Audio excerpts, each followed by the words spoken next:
putting people on planes while they're unconscious, just like Aaliyah got on that plane. Unconscious. They're a nasty little couple. They do nasty things. What do you think happened with Kim Keeping people against their will. He played his television father. Right. He was on set. He saw what Charlie Mack and them were doing.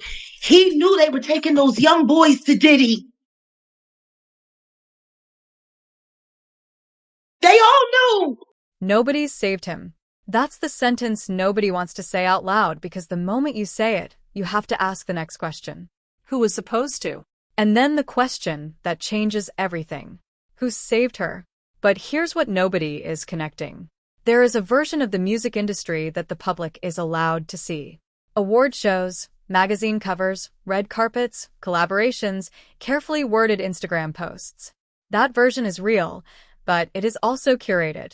What happens behind those walls in the studios at midnight? On the private jets at the parties, the cameras don't enter that version is far more complicated. And for the last several years, a growing number of voices have started insisting that the two versions are not even close to the same story. Michael Jackson spent his entire life inside both versions simultaneously. He entered the industry as a child. He never left. By the time he was a teenager, he had already seen more of the music business than most executives see in a lifetime. He had sat across the table from lawyers who didn't care about him. He had watched contracts strip artists of their own names. He had felt what it meant to be a product first and a human being second. And because of all of that, because he had been through the machine and come out the other side, there are people who believe he developed something rare inside that world. A protective instinct. Not loud, not public. Not the kind that shows up in interviews or press releases. The quiet kind. The kind that pulls a young artist to the side at an industry party and says, "Watch who's circling you." The kind that notices when someone is being set up before the person being set up can even feel it. Former music industry insider Gene Deal, a man who spent years working closely around Sean Combs, has spoken about this dynamic in detail. According to Deal, powerful figures in entertainment don't move through the world randomly. They move through tight, closed social circles. Business deals and personal relationships blur together. Access is currency, and younger artists who enter those spaces often have no idea how the economics of influence actually work.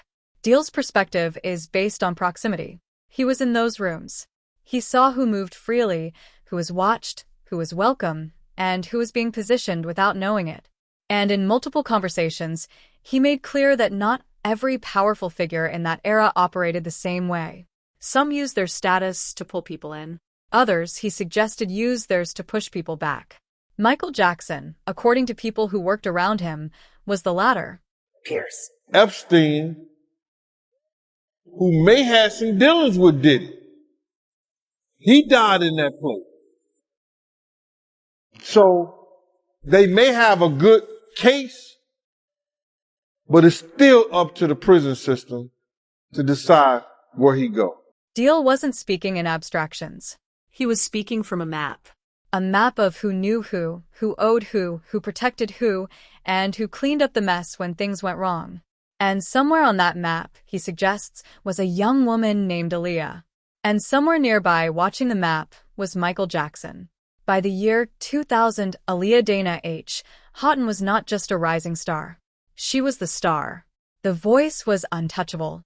The catalog was growing. The film career was launching. And the entire industry, labels, producers, executives, handlers wanted to be near her.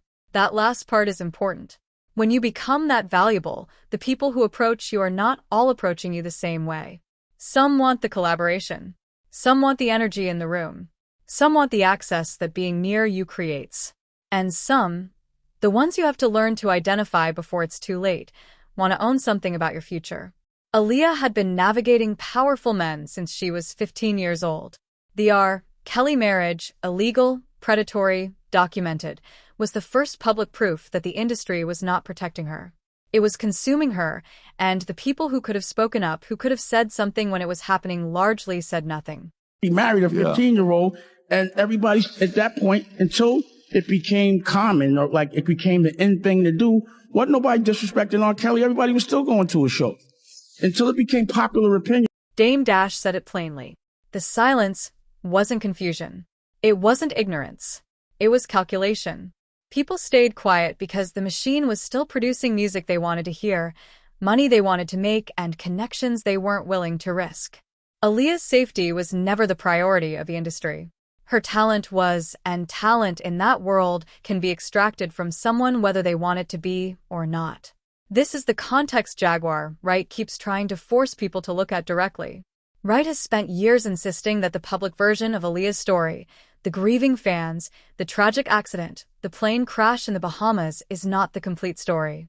She has alleged loudly and repeatedly that the circumstances surrounding Aaliyah's death were shaped by something more deliberate than bad luck. And the element of her claims that the internet cannot stop discussing is this.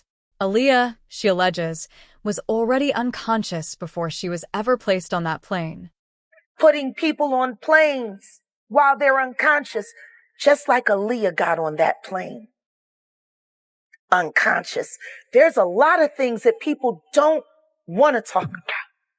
Wright has not provided court-verified documents to support this specific claim.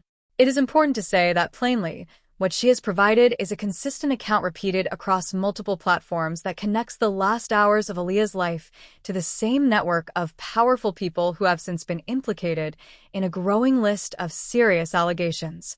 She also raised a question that nobody in mainstream media has been willing to ask out loud. That's the night that we made it happen. So that's where I left, and that's where my life changed dramatically.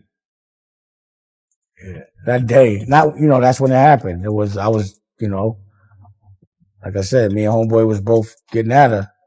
It was like one of us is going to win. And I won. So Jay, he was trying to get at it too. That question didn't disappear. It spread because it connected two names, Jay-Z and R. Kelly, through a single person, Aaliyah. And it raised the possibility that what happened to her was not an isolated tragedy, but the final chapter of a story that began years before that plane ever left the ground. Dame Dash provided one piece of that story himself. He described being at a 4th of July gathering in the Hamptons around the year 2000, an event filled with industry figures. The kind of low-key, powerful gathering where the real business of the music world gets conducted. He described that night as the moment his relationship with Aaliyah truly began. He also described who else was in that room. How does Jay-Z sit down with Gayle King and she not ask him one question about the intersection between him and Aaliyah and Robert Kelly? Jay-Z was pursuing Aaliyah. Dame Dash won. And by Dash's own account, the loss stung. Now hold that detail because what comes next requires you to understand that these were not just celebrities at a party. These were connected figures inside a machine. And the question that Gene Deal and Jaguar Wright are both pushing from different angles is this. Who in that machine was watching out for Aaliyah? Who in all of that power, all of those connections, all of those overlapping interests, who was actually looking at the situation and feeling something was wrong? According to the people telling the story, Michael Jackson was. To understand why Michael Jackson's alleged concern for Aaliyah matters so much to this story, you have to understand something about what Michael Jackson represented to the people who ran the music industry. He was not just a superstar. He was the superstar. The one who had outlasted every trend, crossed every demographic wall, sold more music than anyone in the history of recorded sound. He was also, crucially, someone who could not be controlled. He had tried to buy his masters back from Sony and made enemies in doing so. He had spoken publicly about executives being gangsters, his word in his own voice, on camera.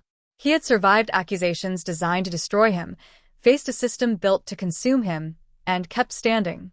And because of all of that, his opinion, his attention, his concern, his quiet warnings carried enormous weight in the industry.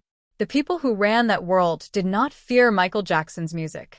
They feared his awareness. Because Michael Jackson had been inside the machine since he was 6 years old. He knew every corridor. He knew every handshake. He knew what certain invitations really meant. And if Michael Jackson looked at what was happening around Aaliyah and decided it was dangerous, that mattered. Jaguar Wright has said as much. She believes Jackson had an understanding of how the industry operated that most people never develop because most people enter the industry as adults with some ability to choose. Jackson never had that choice. He was placed inside the system before he was old enough to understand what a system was. And that early immersion, according to Wright, gave him an almost instinctive ability to recognize predatory patterns. The same patterns now being described in courtrooms and grand jury documents and federal indictments. It's been happening in front of everyone's faces for decades. For decades. Decades. That word is doing a lot of work because it means this wasn't a system that appeared overnight. It wasn't a few bad actors who slipped through the cracks. It was a structure, an architecture of access and silence and consequence. And according to Wright and to Gene Deal, and increasingly to the federal government's own legal proceedings, Michael Jackson saw that architecture clearly, which raises the most uncomfortable question in this entire story. If he saw it, and if he tried to warn Aaliyah, why didn't it work? She'll still be here. If she was on the plane she was supposed to be on. She would still be here. Dame Dash said that in plain language. The video director Hype Williams, according to Dash, manipulated the production schedule. Aaliyah was supposed to fly back on a different aircraft. Lenny Kravitz's jet reportedly offered to her. Instead, she ended up on a small, overloaded plane with a pilot who the NTSB later confirmed had cocaine and alcohol in his system. 8 people died, and Dame Dash, even years later, cannot talk about it without the weight of it pressing through every word he says. Now layer onto that what Jaguar, Wright alleges that Aaliyah was placed on that plane unconscious, that she did not walk onto it. That by the time that plane left the ground, she had no choice in the matter. These are unverified claims. They are serious claims, and they connect directly to a broader pattern of allegations surrounding the same network of people that Gene Deal, federal prosecutors, and multiple civil lawsuits are now examining in extraordinary detail. Michael Jackson tried to warn her. The warning wasn't enough. And nobody in that entire industry did anything to stop what was happening around her until she was already gone. Now ask yourself, what happens to a young artist who enters those same circles 15 years later when Michael Jackson is no longer there to see it? Brisher Gray grew up rapping on the sidewalks of Philadelphia. His stage name was Yaz the Greatest. He had talent that anyone who watched him for 30 seconds could recognize immediately.